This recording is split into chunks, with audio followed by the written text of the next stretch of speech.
Thank you very much for the invitation. It's a great honor to be in this room to present the proposal that I got awarded the SAPERE AUDE grant for. As said, my name is Valentina Tartari. I'm an associate professor at the Department of Strategy Innovation at Copenhagen Business School.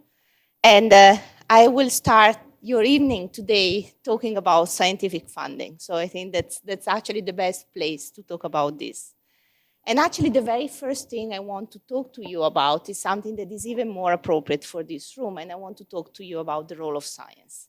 And of course, I think that no one in the audience needs to be convinced here about the importance of science and the fact that actually society's future development is actually dependent on the scientific progress and on the knowledge that is produced by scientists.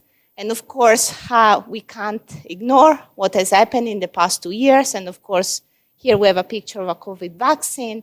And of course, the role of science and scientific knowledge is clear and is very important when we think about technological development and actually how that technological development actually brings value to innovations and brings us innovations which are very useful for all society's welfare. Therefore, if this is so important, so if the scientific knowledge we produce is actually translated into technological development, which can benefit society, then we can ask ourselves this crucial question, right? So how actually can society direct the development of scientific knowledge so that we are actually able to tackle those big problems that society faces, those challenges that sometimes are rather unexpected, like a pandemic, and how actually you can steer science towards solving society's problem. And in order to do so, the next step is actually to understand how science works. And in particular, what is crucial here is actually understanding the role of institutions for the working of science. And this is something that has been a crucial question in innovation studies for many decades, and really understand what's the role of institutions to translate the knowledge that we produce as scientists into technological development. And one of the key institutions actually to provide this development from science to technology is actually the grant system. So the grant system is these important institutions for the development of scientific knowledge, which means that when we change the funding system, when the funding system is actually different, we change that kind of institution, then possibly we actually make changes to the science that we produce, to the content of the science, to the type of science, and eventually, of course, the kind of solution to those big society problems may be different. And therefore, what kind of changes in the funding systems are we talking about? And here I think that there are some important things that we need to keep in mind. First of all, conducting research is more and more costly. And this is true for all scientists, those who need facilities, those who need laboratories and materials, but also scientists in other disciplines who may need actually expensive data or people to work with. So increasingly, actually, scientific enterprise is a costly one for which we need funding. The other thing that is very important to think about is actually how the funding system, especially for university, has changed, especially since the end of the Cold War, in which, of course, we had a lot of public investment in science, and usually universities were funded to a block funding. So universities would receive funding that were distributed among the faculty for them to perform research. Given several waves of fiscal austerity, this is not the model which is prominent in the world anymore, and actually most countries have moved towards competitive form of funding, like the funding that the Danish Research Council provides. At the same time, we've seen that there are other bodies that start financing research. So we see the emergence, for example, of international bodies like the European Research Council, which have become important players in the worldwide landscape in terms of funding, but also of private charitable organizations, like, for example, private foundations.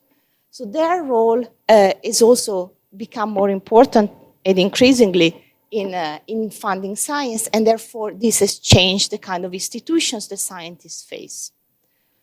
At the same time, there's also something that has changed in how we evaluate research proposals.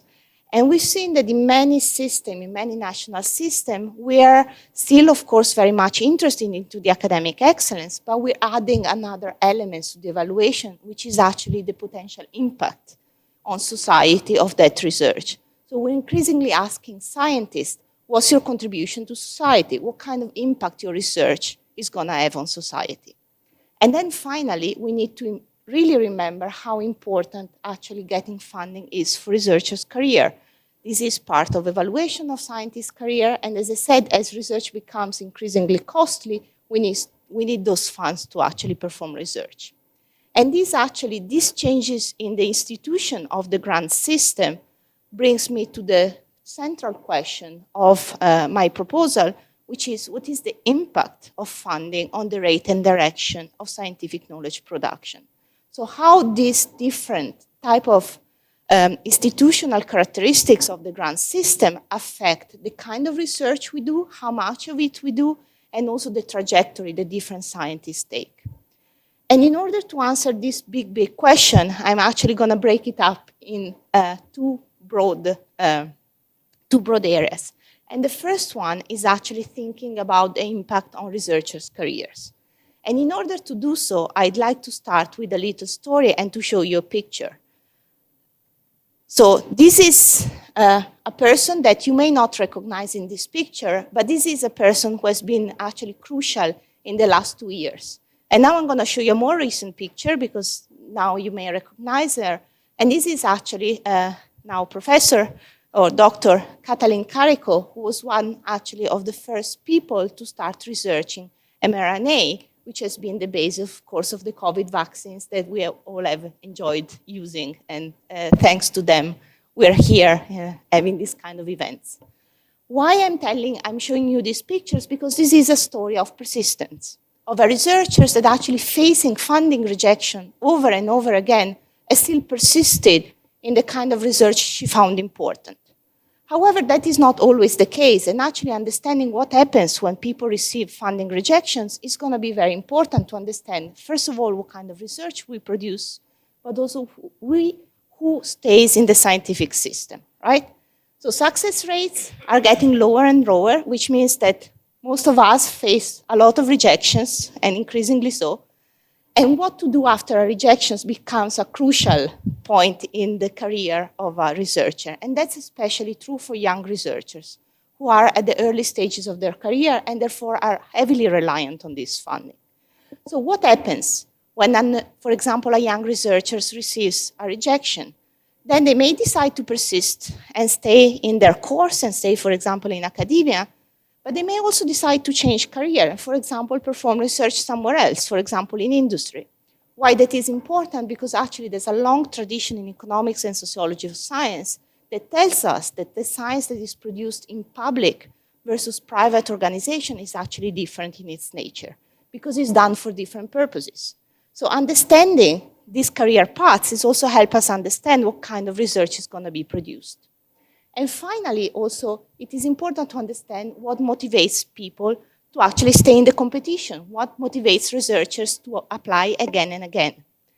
And what is crucial here is that if different groups of people respond differently to rejections, we may actually be introducing some bias in the system. So if after a rejection, different groups of researchers, for example, men and women, respond differently to that rejection, then we may actually increase the inequality in the scientific system, which we have already. Why this? We are worried about this because actually we know from economics literature that indeed women and men respond different to rejections, for example, if that is the case for entrepreneurs. So if scientists behave as other human beings, we may actually have inserted an extra sort of source of inequality in the scientific system. So this is the first part. The second part actually relates to the change in the type of funding that we give. So for example, so this is taken from the website of the Independent Research Council of Denmark just a few days ago. And this is an interesting evolution in the public funding system of many countries in which public funding agencies are now allowed to earmark part of the funding for certain topics, which are of course very important for society. So in this case, in Denmark, one of the topics that has become very important, of course, is green transition. And a lot of money is actually earmarked for green transition-related research. And this is, of course, a good thing, right? Because this is a problem that we want to solve. However, we also want to understand what happens when we start setting aside some money for very specific topics instead of others, right? So there is an increasing importance of this kind of instruments which are more mission-oriented. At the same time, we actually know, again, from a rich literature, especially the sociology of science, that actually making researchers shift trajectory of their research is very difficult because research is highly path-dependent. We rely on our knowledge, on our past successes, and we tend to continue on the same trajectory. So if now a lot of the funding goes to certain topics, am I willing to shift my interest towards a different topic to get funding, for example, and to be active in research? Am I able to do so, and under which circumstances? And actually, we have very limited work on what we can call, using a more econ term, the elasticity of science, which is really, in a sense, the price that needs to be paid for me to actually change, for example, the topic of my research. So in here, again, when we have a researcher thinking about getting funding, if this researcher is facing this kind of mission-oriented funding, then we have two questions, right? So how much the course of the research of a particular academic is actually changed or influenced by external institutions, in this case, directed funding. So if now we increase the funding for a certain topic, is this actually going to have an impact on my work as a researcher? And at the same time, when I actually face this kind of new funding instruments, I may start thinking about my research in a different way.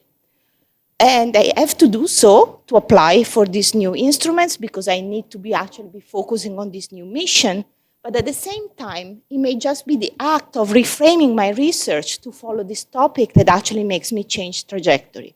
So here I would like to understand if it's just a fact, for example, that I apply for this kind of new instruments that puts me on a different path of research, or if this needs to be coupled with funding.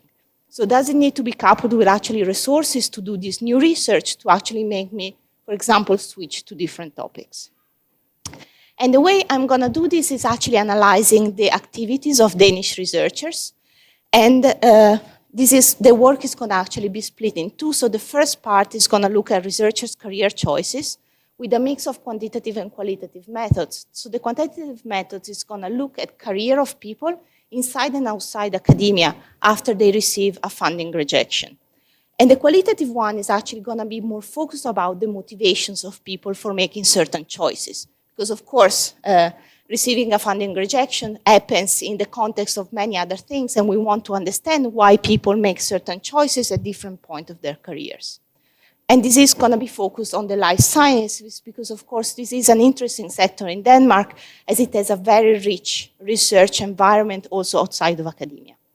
The second part that looks at directed funding or mission-oriented funding is actually going to look at it's going to be a quantitative analysis that actually is going to compare the work of researchers before and after the emergence of these mission-oriented calls. So the idea is really to measure the distance of the work of researchers to these new topics that emerged, the proposal they write to respond to these calls, and also eventually the output that they have afterwards. And this is going to be done analyzing the text of both publications and proposal for funding.